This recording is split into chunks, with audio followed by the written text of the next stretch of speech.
Hello, my name is Malik Carter, and this is my independent research project exploring blood flow dynamics through transmission and reflection spectroscopy, a hands-on optics lab. Here's my abstract, basically just outlining some of the basic learning objectives, physics concepts, a little information as to why I'm doing this project. It is a physics education research project in which I am designing a lab for the optical physics class at Morehouse College. It is a college level laboratory experiment that will be used by physics students in the spring 2025 school year or spring 2025 semester. Here's my introduction. This is where I just explain why, a little more of the why. You can use spectroscopy to bridge the gap between physics and medicine, applying these physics concepts to these biological problems and environments, and how specifically for myself as a biomedical engineer, this is very important. Getting experience conducting labs in this way, you learn a lot about the body as well as physics. So we'll get into that as well. So this is the theory section.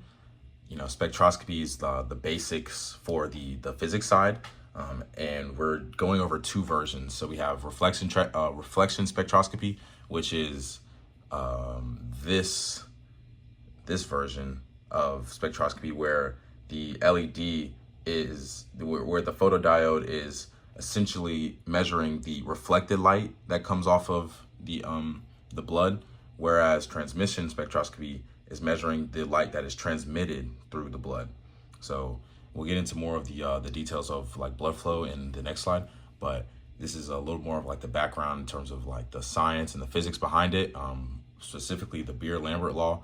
Absorbance is based on the length of the light path, the molar absorptivity, and the concentration, and also some information on how exactly I'm going to be, figuring out this intensity. I'll be using the Tracker video software. It's a open source physics software you can use to do a lot of things, but we're going to be using it to measure light intensity and kind of turn that into, as you can see here, this is some preliminary data.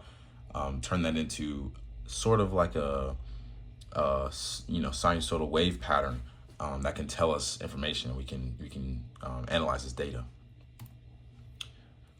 Just a continued theory section, explaining the way that cameras work essentially with this CMOS image sensor part. Essentially that the CMOS itself, which is what I'll be using in the iPhone camera, the CMOS sensor takes light and it converts the light into electrical signals, and then it takes that electrical signal and it can convert it into an image. And using that image, we can measure because the image itself is based on the is proportional to the intensity of the light.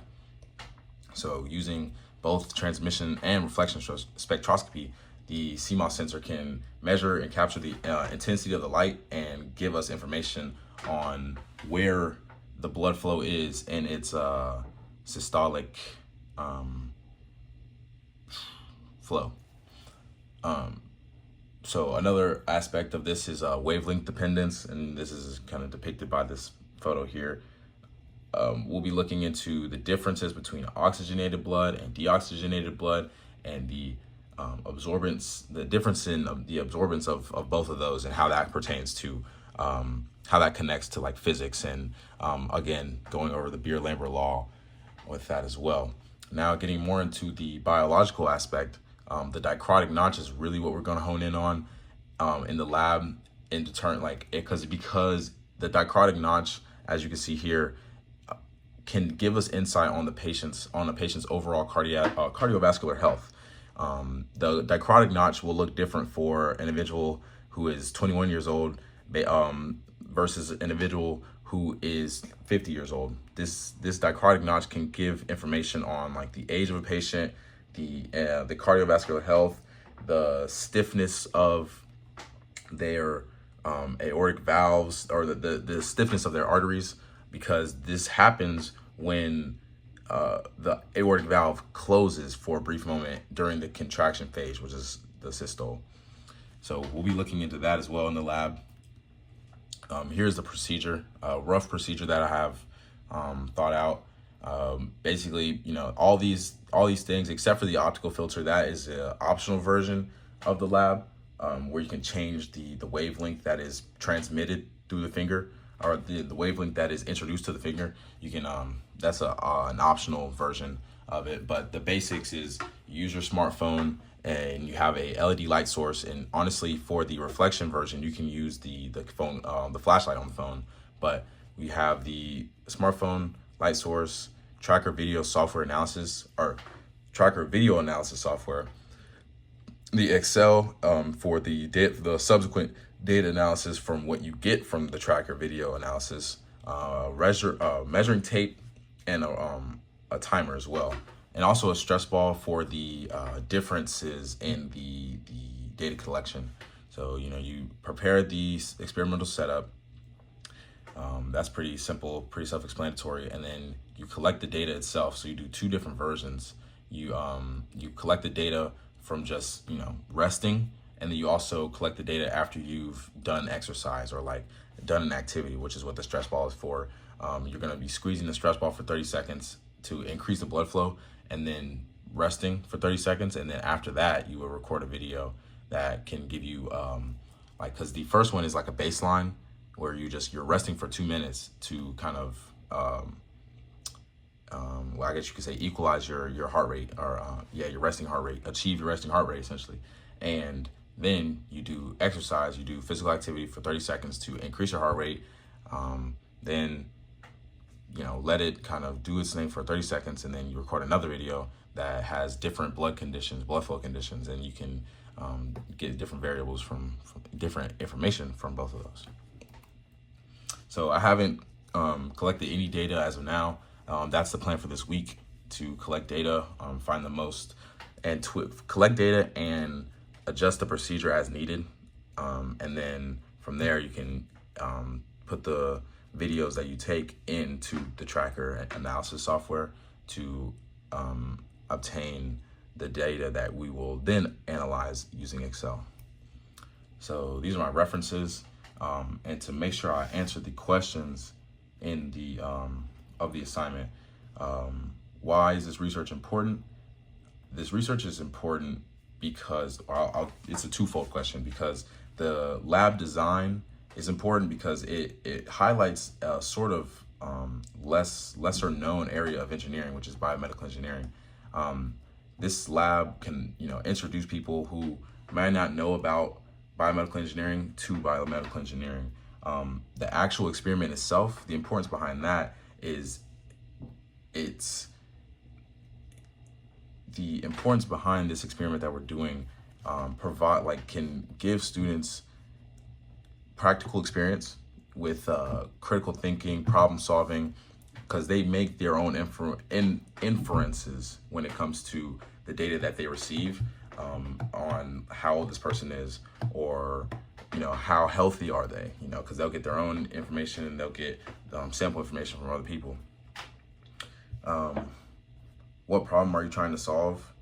The problem that I would say I'm trying to solve is providing patients with a minimally invasive method of determining the overall cardiovascular health, or getting a more insight into their overall cardiovascular health, because that is a lot easier than drawing blood, or using light is way less invasive than most other methods of determining heart health. So just trying to get offer another alternative to more invasive versions of that. What steps will I take to address this problem? I'm comparing to two methods of spectroscopy. We have transmission and reflection spectroscopy. So those two methods that are being compared will determine which one is more effective in giving you data for that, give you heart health data essentially. What challenges do I anticipate encountering? I anticipate encountering challenges with the data analysis itself. there will be a lot of data to analyze, because the in tracker you can set the pixel range pretty large, and you want to, because that'll give you the most data possible. So with all that data, there might be some issues in in effectively analyzing it. So that's one problem I foresee. Does your research involve any new techniques or capabilities that will aid in solving this problem? I don't necessarily think there are any new techniques, but what it is, like the sort of the difference here is that I'm creating an educational lab. So there is that educational piece. I'm not just conducting research. I'm trying to turn it into something that is educational and then can be used to teach students. So I think that's like a new technique or capability of this research. And the last question, is this research being pursued by another researcher? If so, how does this problem differ? So it is, I received this project or this idea essentially from Dr. David Rakestraw, but the change that I'm enacting is that I'm creating a lab out of it, for one, and I'm also looking into comparing transmission versus reflection spectroscopy. So that is kind of those are the differences between the two, our two researches. So yeah, thank you.